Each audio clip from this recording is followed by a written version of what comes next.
I wanted to take a quick minute to talk about one of our sponsors that make this podcast possible, and that's Parker Sporlan and the Catch-All Filter Dryer. Do you know what can reduce system efficiencies and reliability within your refrigeration system? If you answered contamination, you are correct. Sporlan Catch-All dryers have been around since 1947 and have been perfected over the years to capture water, acid, solids, debris, including sludges and varnishes. For best practices, change the catch-all filter dryer if any of the following occurs.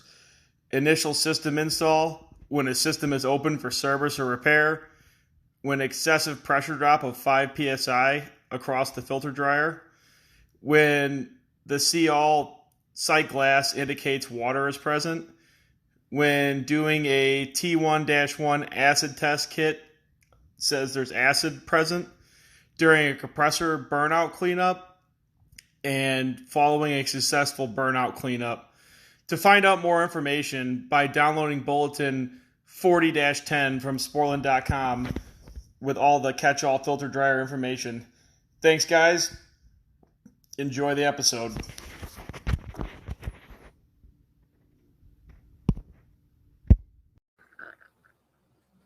Hello, everybody, and welcome to Advanced Refrigeration Podcast. You're here with your host, Brett Wetzel, and I think it's Kevin Compass. I'm not really sure. I can't really tell. How are we doing today, Kev? I hate you so much. Losing my voice. What's going on? More phosgene or what? No, just compressor rooms. What was that? I said no, just screw compressor rooms and lots of screaming. Awful. When somebody's like 3 feet away from you and you can't hear them. No, I got you. No, I'm down in Jacksonville this week. We're working on getting all the training centers ready for live in-person training. So I'm just making a deficiency list of what needs to get done and what to do to update some of the stuff. With newer technology. I that's on my agenda. I have to go to Houston, and then I also have to go back down to California because I didn't get to check out the training center when I was down there, really extensively last time. So, yeah, that's what I got going on. So tonight we're gonna got lots of. Go ahead. Sorry, I didn't mean to cut you off. No, go ahead. Oh, go ahead. I forgot what I was gonna say. So tonight we're going to talk about pumping down systems, pumping down and pumping out a condenser, because there is a real way to do it so it's minimal time on the recovery machine. Because otherwise, if you don't do it properly, it's going to take you 5 times longer than what it probably should be. And everyone's got their own method. Everyone's got Kevin's got a lot of super cool toys that he gets to play with. So, like I said, everyone has their own different way of doing stuff. So where do you want to start, Kev? You want to talk about condensers? No, so I want to start with pumping down systems first. Okay. Like pumping down systems. So there's a couple different ways to do this. It really depends on what you have for temperature control, meaning what kind of EPRs you have on the rack. That's going to be a big dictator on pumping down systems. So I think we start first with like a standard rack with like Soret valves and go about this. So there's all kinds of ways, but me and Brett are going to give you guys examples on how we do it and how we teach people to do it. So first off, if I have like a sort rack, like sort 12, sort 15. So say you're at like a Walmart with a standard rack house inside. Basically, a lot of times what I'll do is basically shut down the hook up your gauges. Obviously, purge out your gauges a little bit so you don't have any type of air in your hoses. The next thing I do is basically shut down the liquid line ball valve and verify that, in fact, that we are, pumping down from there. A lot of times I will actually open up my gauge set and basically let refrigerant go through my gauge set as well as, letting it also pump out through the system. If you have a regular conventional sort valve, a lot of times they're pilot operated. You really don't want to adjust the adjustment stem on there, because then basically after you're done, pumping it down, you have to readjust that stem. So a lot of times the easiest way to go is to actually go through and basically close off the pilot line that goes to the sort or sport valve. And then that way you could basically, it'll open up the suction line valve to rack pressure, so it doesn't take forever. Because otherwise, if you're trying to pump down and still trying to adjust via the EPR, it's going to take 3 times as long as what it typically would. If you have an electronic EPR, you override that to 100%.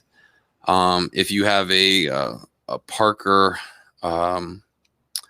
A8 valve, basically there's a connection on a port on the side where you would open up the side with a wrench, and there's an adjustment screw on there that on the side there it says auto and open. You're basically going to take a flathead screwdriver once you get the cap off and basically rotate that until over to it says open, and then that way you don't have to mess with the adjustment stem at the top, so you're not basically having to readjust the pressure regulator every single time that you have to pump down a system. Well, like I stated before, one of the things that you can do is basically open up your gauge set, so you're letting it not only pump down through the actual piping, but also utilizing your gauge set to actually pump it down as well. All right, I'm back. All right, good. All right. I don't know what happened here. Indiana has no internet, so back to what Brett was saying when we're pumping things down. So in general, what I do is liquid first, obviously, and start pumping it down. You're going to gauge up to it. Whether you're using gauges, I strongly recommend not using gauges. I use 2 core pullers and a hose. The reason I use the core pullers is it's 10 times faster. So I'll pull the liquid straighter out. I'll have a stubby gauge on the core puller, and then I'll loop the hose to the actual suction stub on the EPR, and I'll pull the straighter on that also.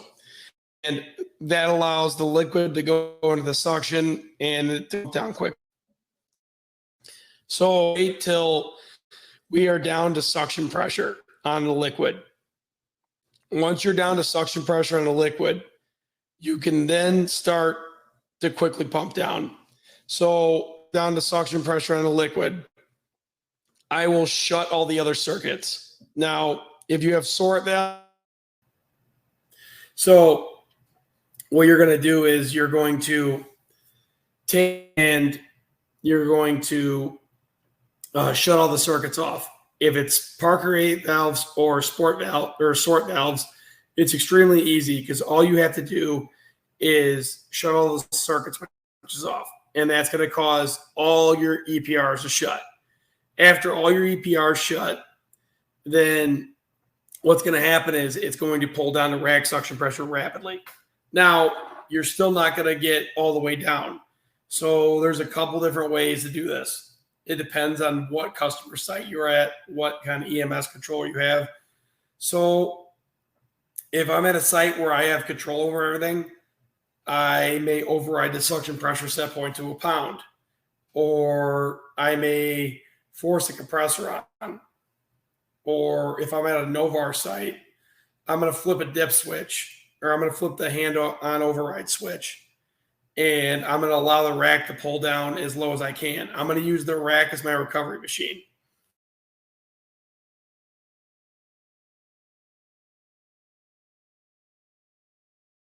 The liquid, and I am still getting everything out of this circuit. So now I'm watching my gauge. When my gauge gets down to about a half a pound, I'm going to shut it off. So, and then I'm going to valve off the suction, and then I'm going to go open the two hoses and let the little bit of vapor out of there. You don't want to bring it all the way down to zero. That's when you end up pulling it into a vacuum, especially if you have a leak. You don't want to pull it into a vacuum if you have a leak, because now you're going to be bringing in air to the system. Now, when you're forcing that compressor on, if you're going to do an override, do a timed override. That way you don't forget. If you're going to do Novar and you're going to do the hand auto switch, you're all good for that. I would avoid flipping dip switches on CPC. That's how guys forget to flip a dip switch back. You can do that. Don't jam in contactors. I mean, that's just good. And if you're at a site where they have a low pressure control that's taking everything out, generally what I do is I will take and shut off the packed angle for the low pressure control real tight. It'll keep it going. You can do the same thing for a transducer. So this is generally how I teach apprentices how to pump down circuits. I will go the same method. I will have them close a liquid. I will have them force the EPR wide open, whether I open the manual open stem or I shut the hot gas supply off, and I have them pump you want to pump the liquid into the suction. Once it gets down to vapor, what I'll have them do is I'll have them take a second set of gauges. I will have them put it on another circuit, and I will have them loop it to the packed angle valve for the transducer, and I will have them shut the transducer off. And I'll have them open their gauges. So basically what this will do is it'll falsify the transducer. So it'll take circuit pressure, put it on the transducer. And what this does is it causes the rack to ramp up, because that circuit's going to be at a higher pressure than the rack suction. So the rack suction transducer is going to think the rack suction's higher. And then you could shut all your circuit switches off, and it'll keep your compressor running. That way you can pump down a circuit. I like this method for new guys for two reasons. It's quick, and it keeps them from forgetting to turn something auto override. So again, you take your center hose, you put it on a circuit. You pick your low side hose, you put it on the transducer, you valve off the transducer, you open up your hose, and you put pressure on that transducer, and that falsifies the transducer. Yes, it takes two sets of gauges, but again, it keeps guys from getting to turn things back on. You got anything to add to that, Brett? No, that just seems like a lot of work. I mean, if you override the pressure transducer, right, that's basically doing the same thing as transferring, isolating that and turning it off. Yeah. The only other thing you'd have to worry about is the low pressure switch. Either if the system has a low pressure switch where it has a master, or each compressor, correct?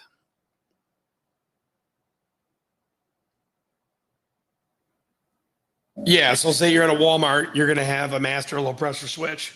So, yeah. I mean, Target the same way too, I think.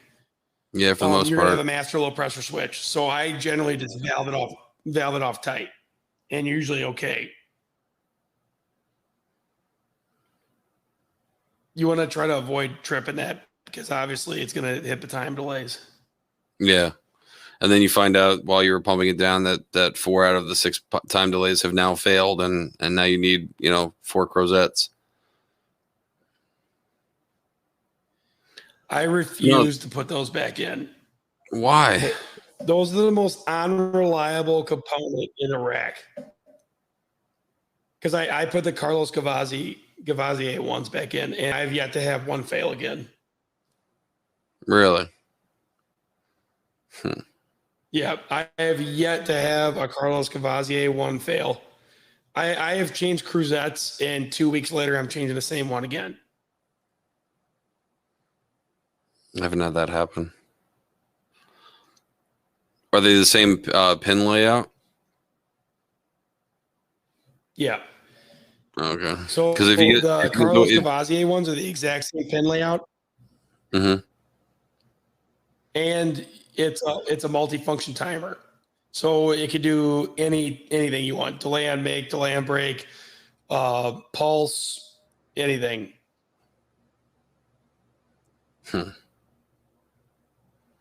I've only found one reason And they're to cheaper. use a pulse. Really?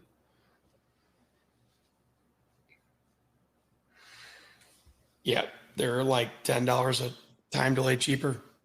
All right. You want to switch over to doing condensers?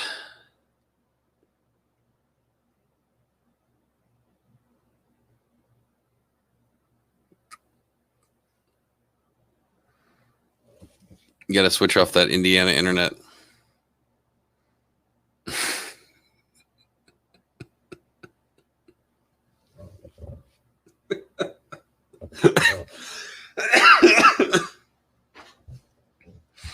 I wish you could see this. Kevin looks so mad right now.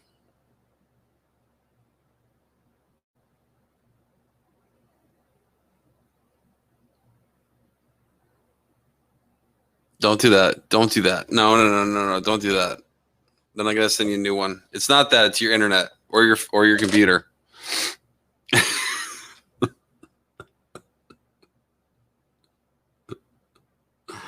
I'm assuming he can hear me. He just can't talk.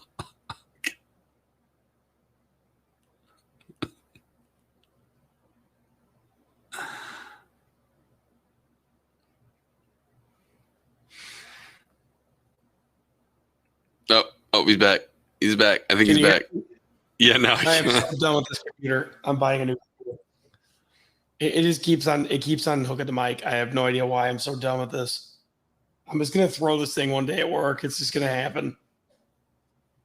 Are you using the USB? To talk about CD. Huh? I want to talk about pumping down stuff with CDS valves real quick. Okay, go ahead. And then we'll move on to condensers. So CDS valves become a bit of a pain in the ass for pumping things down, because obviously you have no way to override them off a switch, real quick. So you have two options here. You either shut all the ball valves on the rack if you have them. If it's a loop, you're screwed. Either shut all the ball valves in a rack, or you go into the multiflex ESR application and you force them all to zero. You override them, the valve outputs to zero for like 10 minutes, and that'll allow you to pump the rack down or that circuit down quickly. That's the only way to do it with an ESR. Obviously, as you start pumping down the circuit you're pumping down, the ESR should open up because the case is going to warm up. But to get everything else, that or you're breaking out a recovery machine. I hardly ever use a recovery machine for that stuff, but the only other way is to force all the EPRs to zero. I mean, that becomes kind of a pain, and I don't really recommend that, because if you don't do a timed override and you forget about it, you're either going to lose an entire case full of food, or you're really going to piss off the on-call guy. Oh, just a note out there. In CPC, if you go to menu 843, gives you all the current overrides that you actually have in there. The other option is to basically get all the EPRs to zero by holding the control and then page down. By staying on like where it has a percentage on the EPR, it'll actually skip through all the circuits and go through one circuit at a time. So it actually makes it a lot quicker instead of having exit, and then back in, and then finding where the EPR percentage was and going through and doing that. But I'm good for going through and making sure. Go ahead. Yeah. It's faster to do it in the ESR application. So if you hit menu 5 and go to multiplex ESR, you could go through them all real quick in the board on one screen.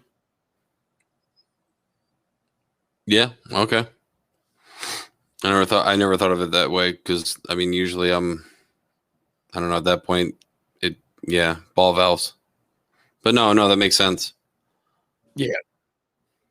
Yeah, I generally just hit the ball valves.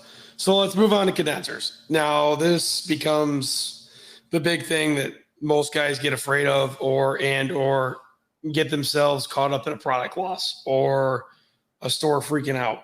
So when you're taking down a condenser, and this is something you should probably do on the fly. This has to be something that's kind of planned out.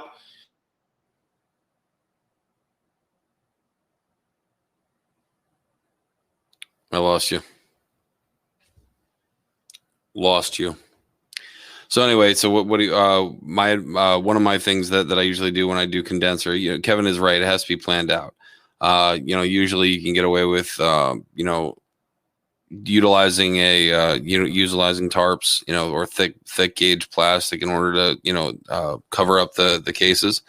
One of the things that I usually always do, that I recommend, because it gives you a whole bunch more ample time, is basically open up, a lot of times when you're, up to a rack where you got to pump it down, all the EPR percentages are usually pretty far down already.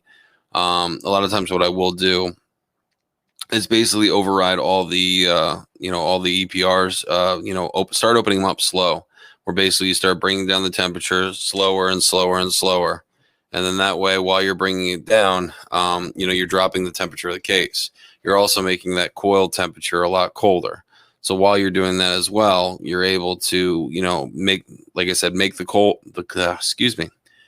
the coil a lot colder, which you're also making the product a lot colder. So it gives you a lot more time to have the rack actually shut down. I've done this already where I've had the case temperature, even open cases with plastic up, and I've had the product down to, not the product, but basically the case temperature sensor reading about 15 or 18 degrees. And I've had a rack entirely shut down for about 3.5 hours. And just about at the 4-hour mark is when it actually, started hitting alarm temperatures. But like I said, I did have plastic up. I wasn't using dry ice. But like I said, by making the temperature cold in the coil and cold in the product and having plastic over a thick gauge plastic, I was able to extend the amount of time that I would actually able to have the system pumped down. Yeah, we haven't had this many problems since we first started. Jesus, this is ridiculous. So my big thing with this is I could generally pump out any condenser in just about an hour. Now, the way I go about this is, yeah, you want to plan it, but not everything's plannable. Let's be honest. Not everything's plannable in this job. So how I go about this is, first things first, I'm gonna shut the condenser fans off. After I got everything set up, I'm gonna high head this rack. I'm gonna get the discharge high for as long as I can. Okay, as soon as I do that, I'm gonna immediately valve it off and shut it off and valve it off. I'm going to then start dumping it into the suction from a reclaimer. Now, you got two options here. You could dump it into recovery tanks or the rack, or you could, if you have another rack, it goes in that rack. So if you have another rack, it's the same refrigerant, you push it into that rack with your recovery machine. So you want to use your recovery machine, even though the rack's sucking on it, you want to use the recovery machine too, and you want to push it into the other rack. Now you want to get the biggest hoses you can on this thing. And if you got to pull cores, hopefully you have packed angle valves you could use. And if you have 1/4-inch packed angle valves, what you're going to want to do is you're going to want to. Hey guys, I want to take a break and talk about Westermeyer, one of our other sponsors. Today's episode is sponsored by Westermeyer Industries, the leader in oil management and pressure vessels for the commercial refrigeration industry.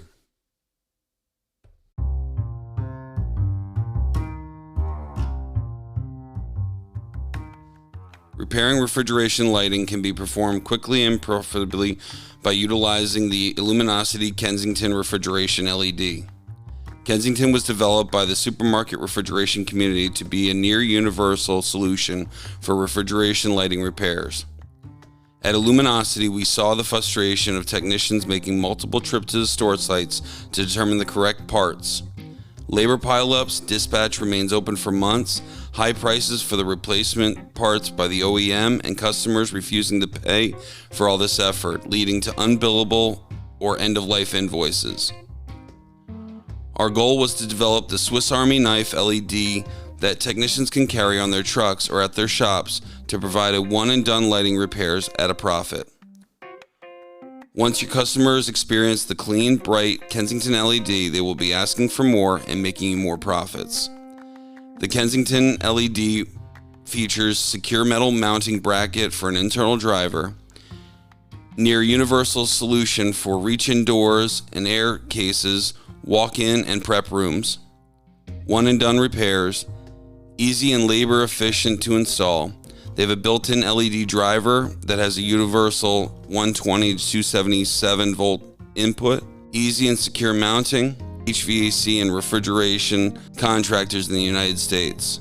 They're made for damp locations, rated IP44. They have a 7-year warranty, available in 4, 5, and 6 foot lengths, and they're tested in all major brands of refrigeration units. They're also utilized by most of the major. For information and pricing, please contact Pete Murata at Illuminosity.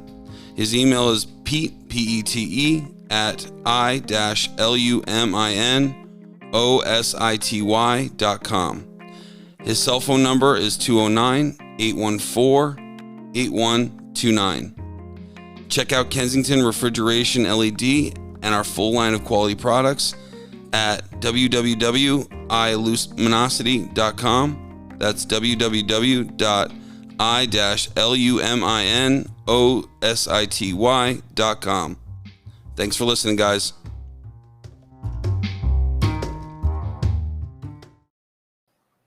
So packed angle valves is where I love. All right, so you want to get on packed angle valves. If you have 1/4-inch packed angle valves, I recommend getting some 1/4 to 3/8 flare unions. So you want 1/4 female flare by male 3/8 male flare. So what you're going to do is you're going to put the reducers on the packed angle valves. If they're 1/4-inch, if they're 3/8, that's great. What you want to do is you want to get as much flow out of these things as you can. If I'm using core pullers, I am going to put the 1/4 to 3/8 fittings on the core puller after I pull the core. I'm going to use 3/8 hoses straight out into the recovery machine. And then from the recovery machine, 3/8 hoses back into the rack or into the tank. So generally how I do this is I will get as much vapor out of this condenser as I can by the quick recover, by high heading it. I'm sorry, as much liquid out by high heading it. Once I got all the liquid out and it's tripping on high head, I isolate it. I put the fittings on. I get the hoses hooked up, get the reclaimer ready. I vent it down. And then when I get down to like the last like 10, 15 pounds, I hook it to a reclaim tank if I have it, a 100-pounder that's in a vacuum. And it'll suck out that last little bit of vapor into that tank. And I'm good to go. Now, if I have another rack, say I have 2 404 racks, I'm going to use the other rack. It's going to suck it down 10 times faster. And I'm going to use the reclaimer to also suck it into there and push it out. That way I won't have any issues with the speed. Generally, I can knock it out in about 20 minutes to 45 minutes. I could do a 12-fin condenser. With sometimes I'll double up the reclaimers if I need to. Appion makes these speed-wise, like they are amazing. Where you could split a 1/4-inch hose to 2 3/8. You could split 2 3/8 to a 1/4. So you could basically twin 2 recovery machines together if you want to. So that way you could, double your recovery size. So that's one way to do it. Brett, what about you? Same exact method. If you're using reclaim to do it, is recommended to, as long as you're not having to run 5,000 feet of hose, throw your reclaimers, your reclaim tanks into the walk-in freezer to bring that temperature down. It's comparable to basically utilizing the little subcooler coil that they use when they're recovering refrigerant from a rooftop unit, where they basically stick that coiled up thing of copper with some ice to basically help bring the pressure and temperature down on there. But it helps recover that refrigerant a lot faster. Yeah, so I actually have a plate and frame heat exchanger I use. So I went on eBay one day and I found a brazed plate heat exchanger, like a 30,000 BTU brazed plate heat exchanger that was threaded. I got some fitting reducers, and it's 1/2 inch in and out on one side, and it is a water hose on the other. So I could hook a water hose up to it, and that's what I use to cool my tanks down if I'm using the reclaimer. Because we have a giant reclaimer I made out of a condensing unit, or out of a scroll compressor, basically, that I use to recover racks with when we're doing like big projects. Mm-hmm. So I mean, it works pretty good. I mean, you don't need ice, but I think I spent like $30 on it. Yeah, that's what I was curious, because I've heard you make mention that before, and I've always meant to ask, like, what how, like, what size do you get? You know what I mean, as far as the brazed plate heat exchanger, right? So I think mine's like a 10 plate. I just got the biggest one I could find for not spending a bunch of money. Mm-hmm. I mean, it works great though. Like, I mean, I had a 10-horse scroll on this thing, and I mean, it was running as basically discharge gas from the scroll through it. I was getting it like 5 degrees over the water temp. Mm-hmm. So, I mean, it was middle of winter time. So we were putting, 40, 50 degree water through it. And, I was going 60 degree refrigerant out of it. So, I mean, it works great. I mean, it's tiny too. I mean, it's basically maybe 3 inches longer than my phone and maybe like an inch wider than my phone. What, the actual heat exchanger? Yeah. It's super tiny. All right, you're gonna have to get a model number on that, because I'm looking at them right now, and yeah, they look on eBay, they're like dirt cheap. Huh. No, I'm just saying, like, the physical size of them, they just look bigger. You know what I mean? Yeah, I think it's like 10 inches by like 5.5, maybe. Yeah. Huh. And then it's 3/4 inch threads in and out on both sides, and I just took 3/4 to 1/2 inch reducers because I use 1/2 inch hoses a lot whenever I can, but yeah, I mean, most guys don't have 1/2 inch hoses. Well, and to mention, I mean, you don't necessarily have to get a heat exchanger. Like, if you find one that's that you can braze on, then get it, because I mean, it's not like you can't braze those fittings on onto that heat exchanger, right? Yeah, I mean, the ice bucket thing works great, except, I mean, for my stuff, I was using it, with a way bigger compressor. So I was trying to cool it down more. So, I mean, I'm always trying to figure out how to do it faster and, more efficiently and smaller size, because my van's like the Mary Poppins van that I can't fit anything more into. I've seen pictures. I mean, it's literally sitting on the bump stops right now. Like, I cannot physically fit like anything else in there. And guys used to talk shit on how much stuff that I had in my truck, because I do have a shit ton of tools, but equally I did have a lot of truck stock as well, because I hate going to supply houses. Some guys like going to the supply house in the middle of the day, it breaks up their day.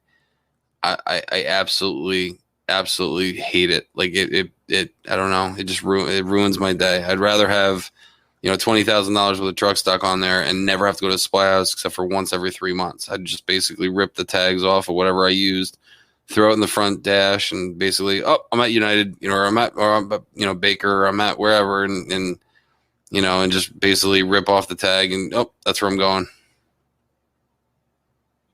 There is a ridiculous amount of parts in my van. I mean, for God's sakes, I rebuilt that CO2 rack out of spare parts in my van Shit. when all the boards got wet. Oh wait, I didn't hear about that. Yeah. See, you remember that multi-flex board, that the CO2 rack, the valve driver for the high pressure valve got wet and shorted out. And I made I used an ESR board that I found in my van and a transformer, and I basically made a valve driver out of it. Yeah. I mean, that's why I hang on to parts. I mean, it had one bad board point.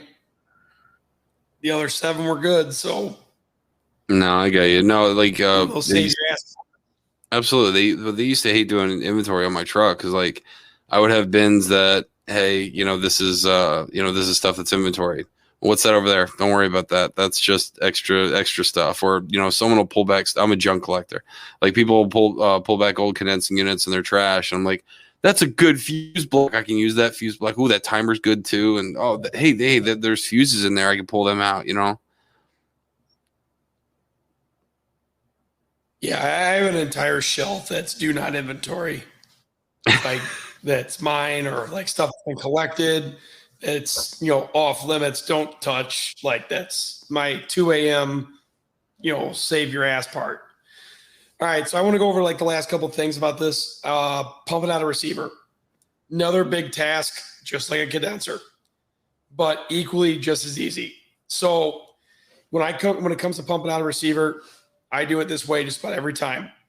So I will try to stack as much gas in a condenser as I can. Now, this depends on how warm it is outside. If it's wintertime, you could probably pump out the whole receiver without having any issues.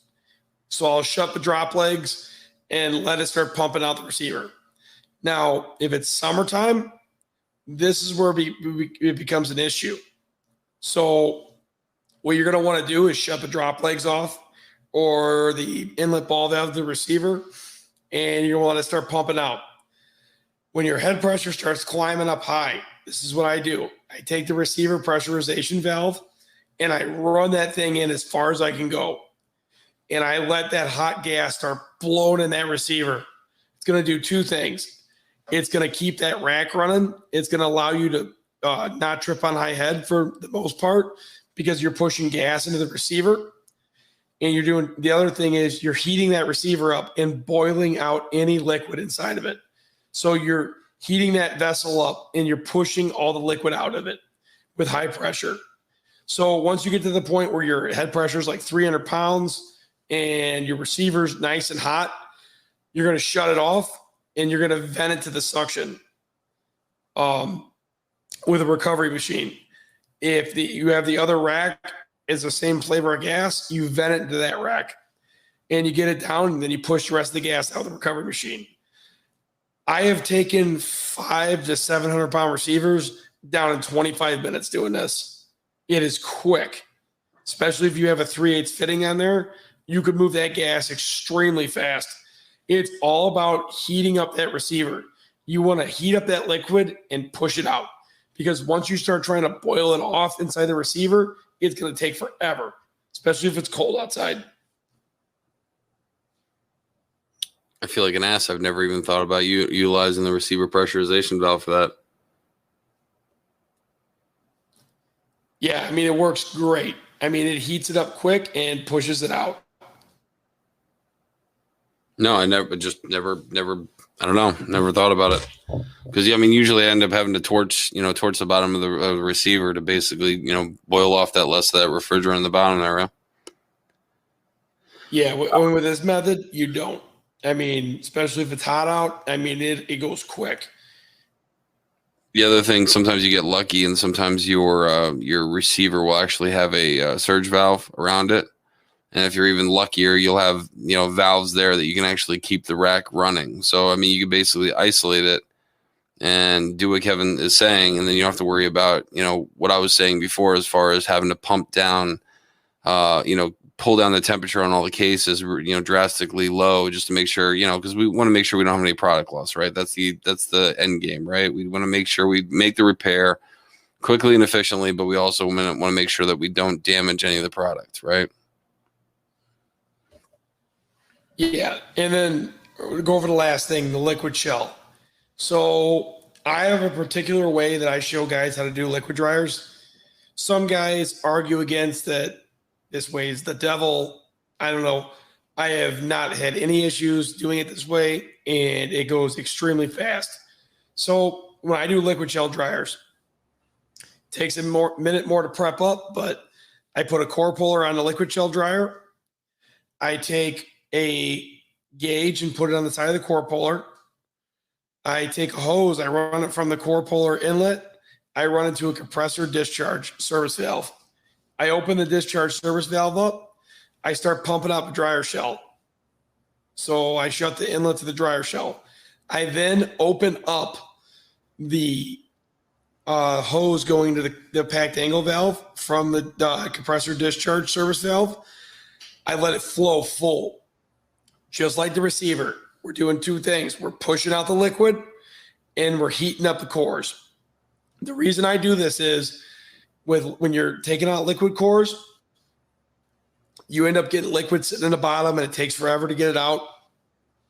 Now you push the liquid out fast, and at the same time, you're warming that core up. You want to get that core above dew point, because now that core isn't going to sweat. Because generally when you pump a core out, it's cold. Okay, it had liquid in it, it's cold. So that shell's cold. So if you're in like humid hell like Brett, you're going to collect all that moisture in there. Now you're sticking a desiccant in there. Now that desiccant's going to absorb that moisture. Yeah, you're going to pull a vacuum and you should be using a micron gauge. But let's be honest here. There's guys out there, especially some, older guys that refuse to pull vacuums and just purge. Well, now you just stuck desiccant into a thing that is full of moisture. And if you didn't pull a good vacuum, you're never going to get that moisture out. Now you just made everything 10 times worse. So by injecting hot gas into the core puller, you come above dew point, you heat the core up, you get the liquid out. As soon as it heats up, you valve it off, you take the hose off the compressor, you flip it to the suction somewhere, and you vent out the core. Now the core is warm still, and you can easily pull the core out. You don't have to worry about, hitting it with a torch and trying to boil off liquid. All you have to do is clean the core out and pull a good.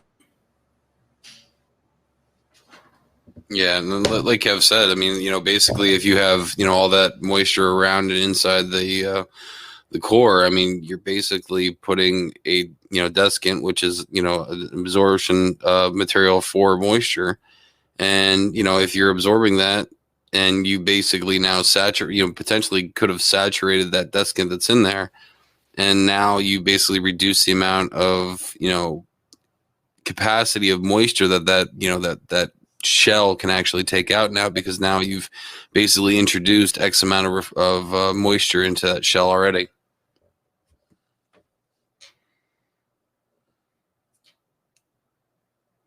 Yeah, so that's a generally an way I try to do it. I mean, having larger hoses always helps with stuff like that. I mean, try to get your hands on some 3/8 hoses.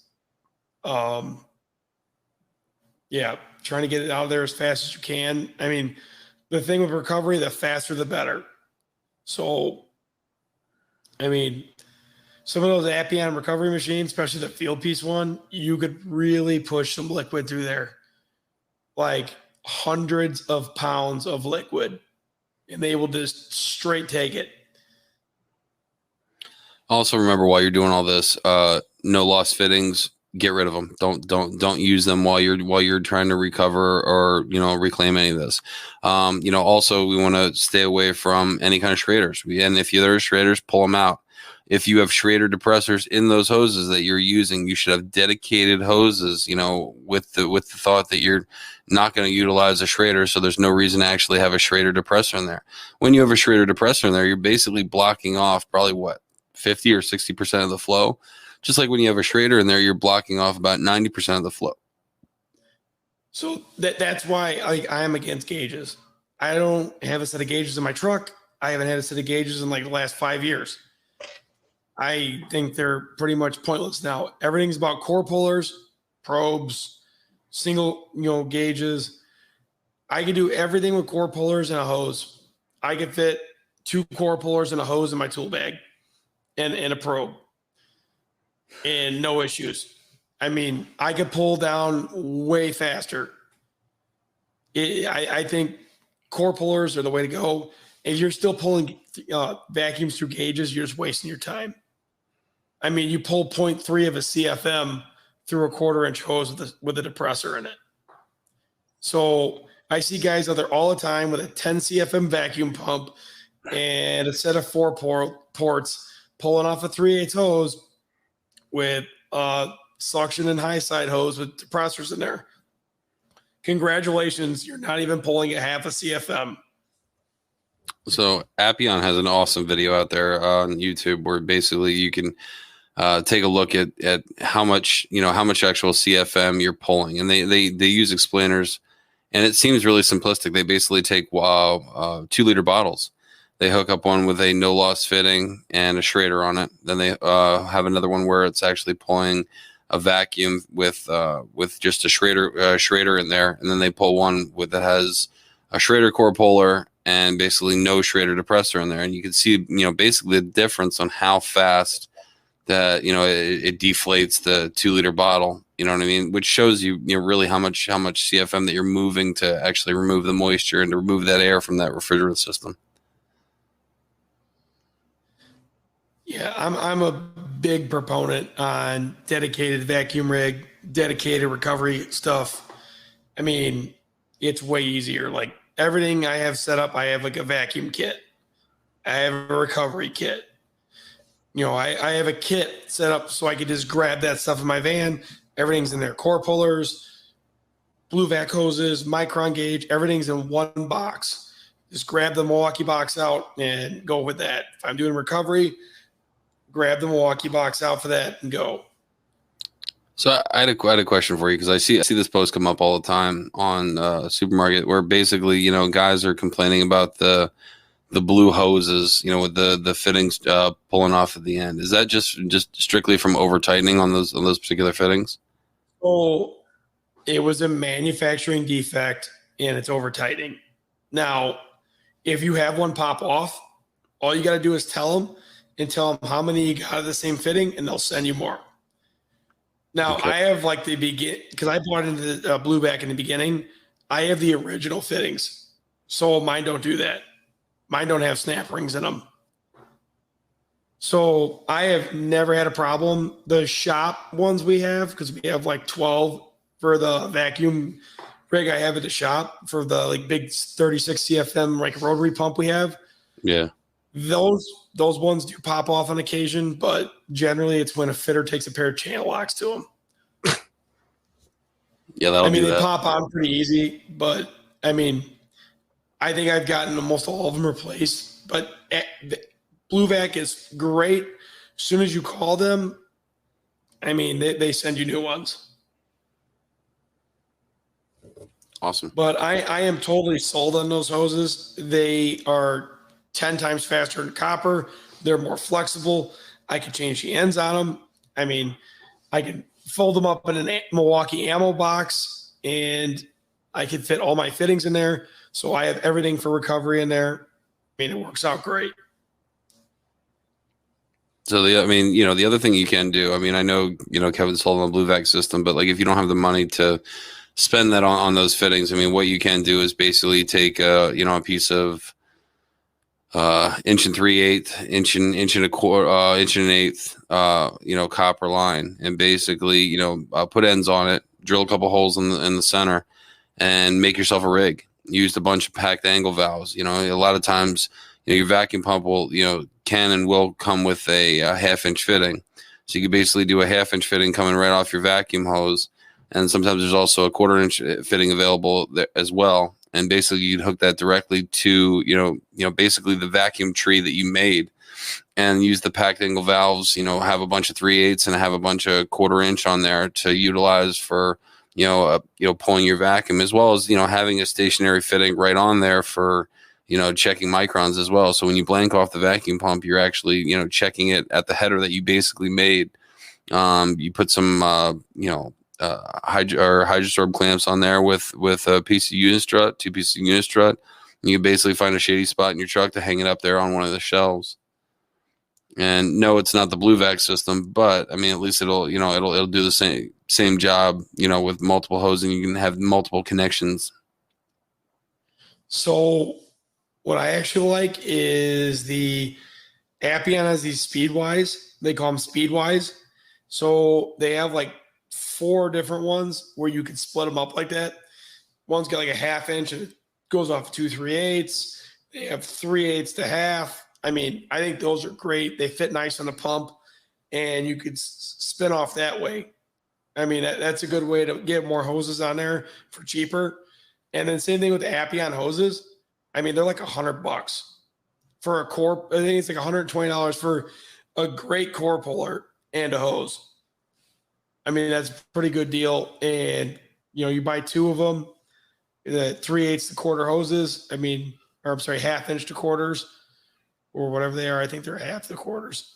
I mean, you're talking a great deal of time savings. Yeah, we get paid by the hour, but at the same time, I want it to be done right the same way at 2 a.m., but I don't want to wait. I agree. Anything else you want to cover, Chief? I think that's no, I think that's it for tonight. Now that my computer stopped crashing every 2 seconds. This is wonderful Indiana internet we have. Yeah, right now Kevin has. Maybe one day. Go ahead. I have cellular internet, and I have my work hotspot that doesn't work, and my phone hotspot. So I'm on my 3rd hotspot right now. Yeah, Kevin now has. Yeah. Kevin has one of his kids on top of his roof, just holding an antenna upstairs just to get some fucking internet.